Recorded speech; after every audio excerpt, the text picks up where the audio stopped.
Pastor, Suster, Brother, Bapak Ibu, Saudara-saudara yang terkasih, selamat pagi semuanya.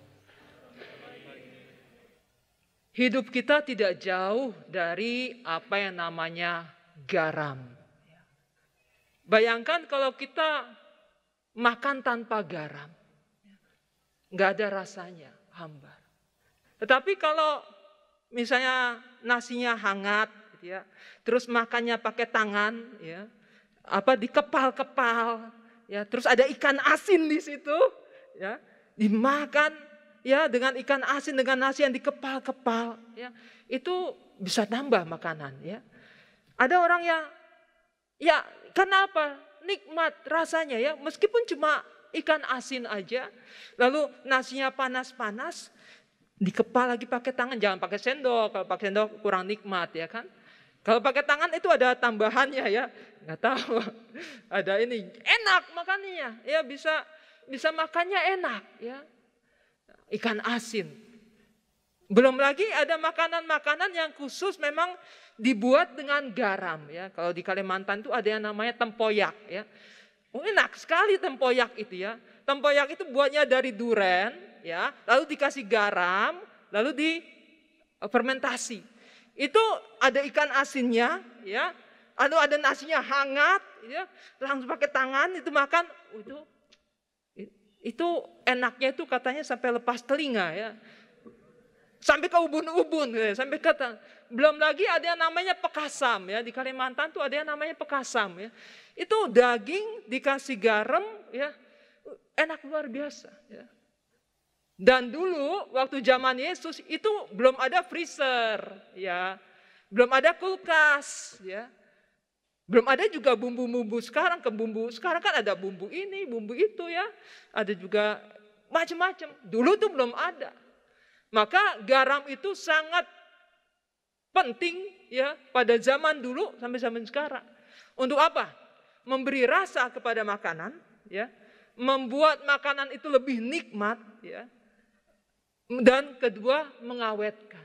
Untuk mengawetkan makanan. Mencegah makanan itu supaya tidak busuk. Kalau sekarang kan masuk freezer, ya kan. Dulu belum ada freezer. Dan garam itu juga sekali lagi dalam makanan tradisional itu sangat bermanfaat. Dan Yesus mengatakan kepada para murid, kamu adalah garam. Artinya, kamu muridku, kalau kamu ikut aku, kalau kamu ikut perintah-perintahku, kalau kamu mengikuti apa yang aku katakan, kamu garam. Kamu bisa mengawetkan dunia ini dari segala kebusukan-kebusukan moral, dari segala kebusukan-kebusukan dosa. Persoalannya adalah, apakah kita sudah menjadi garam? Kedua adalah terang, ya. Kamu adalah terang. Sekarang kita sih kalau ngomong soal terang nih kayaknya kurang rasa, ya. Mengapa? Kalau gelap kita ada senter, ya kan? Nyalain senter udah terang. Apalagi di ruangan ini tinggal pencet tombol aja, ya kan? Tekan tombol langsung terang. Dulu belum ada listrik, nggak ada. Nggak ada senter yang terang dulu waktu zaman Yesus. Nggak ada. Coba Bapak Ibu pernah pergi nggak ke tempat yang belum ada listrik? Ya? Ke tempat yang belum ada listrik. Saya pernah. Ke tempat yang belum ada listrik. Maka kalau malam-malam itu susah kalau mau pergi-pergi, ya. Mau ke toilet aja susah, ya. Bisa ya karena itu kan bisa jalannya salah. Bayangkan kalau nggak ada lampu itu. Dulu kan lampu itu begitu kecil. Tetapi lampu yang kecil itu cukup untuk menerangi ruangan. Betapa pentingnya lampu, terang. Untuk apa? Menerangi orang untuk berjalan ke tempat yang dituju sampai selamat. Tanpa lampu, orang bisa masuk got, orang bisa masuk terjerumus. Demikian Yesus mengatakan, kamu adalah terang. Kalau kamu mengikuti apa yang aku katakan, apa yang aku ajarkan kepadamu, kamu terang. Persoalannya, apakah kita sudah menghayati terang? Coba kita lihat dalam sejarah. Eropa itu kan kekristenan, ya enggak? Eropa itu kan dulunya identik dengan kekristenan. Tapi sekarang lihat, perang abad ke-20, ya, itu berapa jiwa yang mati. Perang dunia pertama, perang dunia kedua, pembunuhan oleh Nazi. Itu berapa banyak orang. Berapa banyak orang yang menangis kehilangan orang tua. Betapa banyak orang yang menderita. Di mana? Di kekristenan. Di kekristenan. Di Eropa. Pertanyaannya, apakah mereka sudah menjadi terang, sudah menjadi garam di pusat kekristenan itu? Itu persoalan. Bagaimana orang-orang Kristen bisa membunuh bayi-bayi? Bagaimana orang Kristen bisa membunuh sesamanya, membenci sesamanya, menghujat sesamanya, mengatakan suku ini jahat, etnis ini jelek? Bagaimana ada kata-kata yang menghujat? Bagaimana orang bisa membunuh yang lain di tempat kekristenan?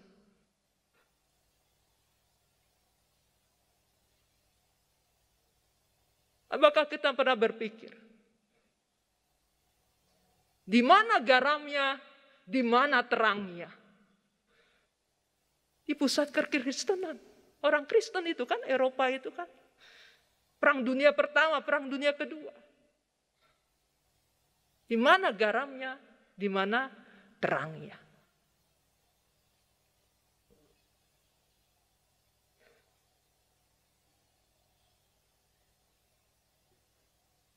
Tetapi yang menarik adalah sabda Tuhan yang mengatakan, buluh yang terkulai takkan dipatahkannya. Sumbu yang telah pudar takkan dipadamkan. Allah itu mampu menjadikan apa yang berkedip-kedip jadi nyala. Allah mampu mengubah sesuatu yang tadinya tidak asin menjadi asin. Bayangkan, dan Allah bisa membangun ya orang-orang yang bisa menjadi garam dan terang dan menjadi inspirasi bagi kita. Menjadi influencer, kalau bahasa sekarang kan influencer ya kan. Ada influencer kuliner ya kan. Bagaimana dia bisa mempengaruhi orang, oh ini benar-benar enak, rasanya enak ya. Ayo makan di sini ya, influencer makanan ya, ada influencer apalagi kecantikan, ada influencer apalagi sosial politik. Salah satu influencer pada abad ini adalah pada abad yang lalu adalah Mother Teresa dari Kalkuta. Santa Teresa dari Kalkuta. Dia orangnya kecil. Kecil, orangnya nggak besar, kurus, ya. Kecil.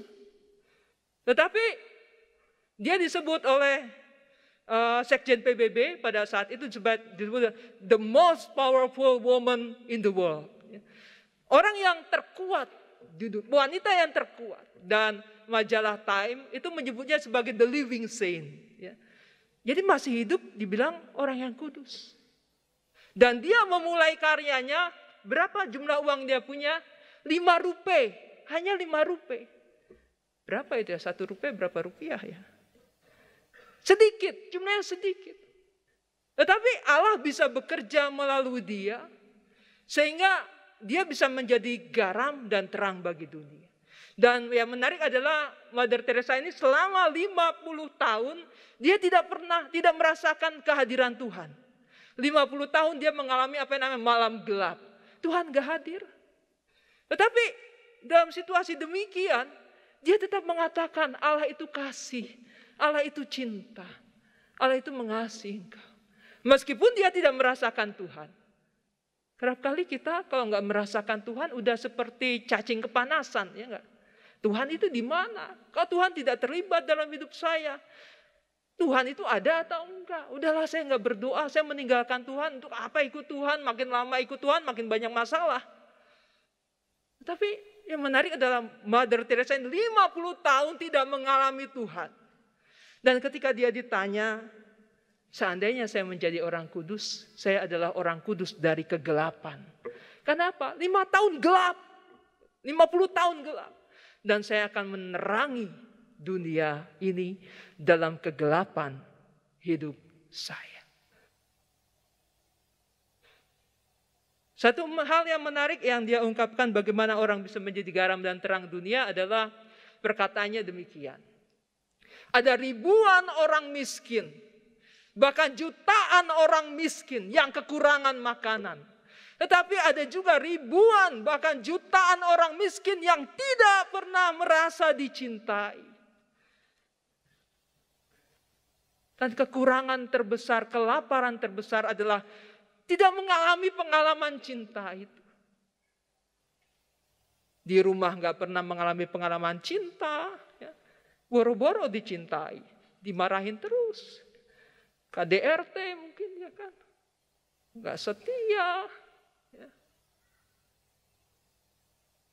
Tidak mengalami cinta itu.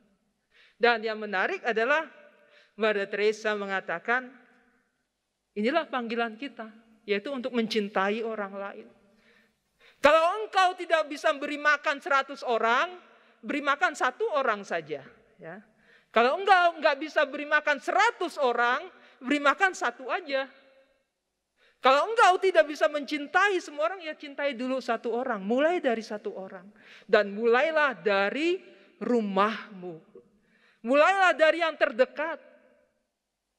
Mulailah dari orang-orang yang ada di dekat. Kasihilah orang-orang yang ada di dekatmu. Dan dia mengatakan cinta mulai dari rumah. Di dalam rumah inilah kita menjadi garam dan terang dunia. Kita dipanggil untuk menggarami, membuat rumah itu senang, ya. Membuat tempat tinggal itu nyaman, ya. Enggak membuat rumah itu seperti neraka. Enggak menjadikan diri kita neraka bagi yang lain.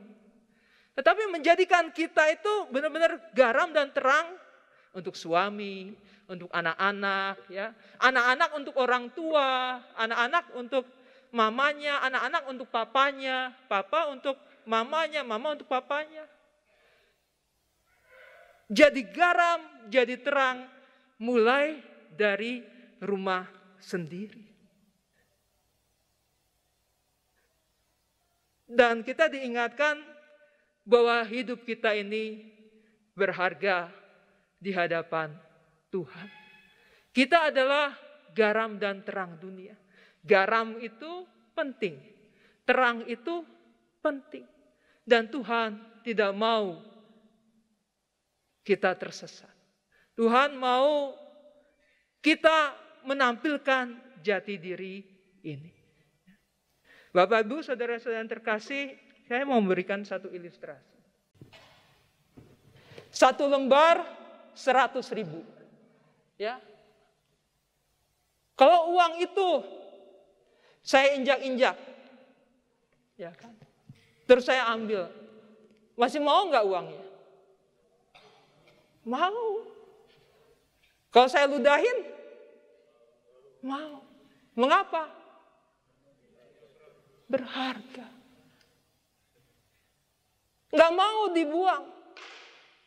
Demikian juga hidup kita itu berharga di hadapan Tuhan. Kita ini garam dan terang dunia. Tuhan tidak mau membuang kita. Kecuali kalau kita membuat diri kita sendiri terbuang. Garam, ya Tuhan Yesus memberikan peringatan ini. Garam itu bisa menjadi tidak asin lagi. Bagaimana? Kalau dia tercampur dengan mineral-mineral yang lain. Kalau dia terpengaruh dengan pengaruh-pengaruh yang lain. Ya. Kalau kita dipengaruhi oleh hal-hal yang negatif. Ya. Oleh ajaran-ajaran yang negatif. Ya. Kita tidak asin lagi. Demikian juga terang. Ya. Terang itu kan perbuatan-perbuatan baik. Rendah hati rendah hati supaya nggak usah dilihat orang. Ya. Udahlah rendah hati nggak usah buat baik ya, supaya jangan dilihat orang. Enggak. Kita perlu berbuat baik. Untuk apa? Memberikan kesaksian bahwa Allah itu baik. Memberikan kesaksian bahwa Allah adalah pribadi yang harus dicintai. Maka Bapak Ibu Saudara-saudara kasih, saya mengajak kita untuk tidak menurunkan derajat hidup kita sendiri. Untuk tidak merusak martabat kita sendiri sebagai garam dan terang dunia. Tetapi menghargai martabat kita yang luhur ini sebagai garam dan terang dunia. Dosa merusak diri kita dan menurunkan martabat kita. Tuhan memandang kita berharga. Kau, saya, kamu semua, kalian semua berharga. Kalian adalah garam dan terang dunia.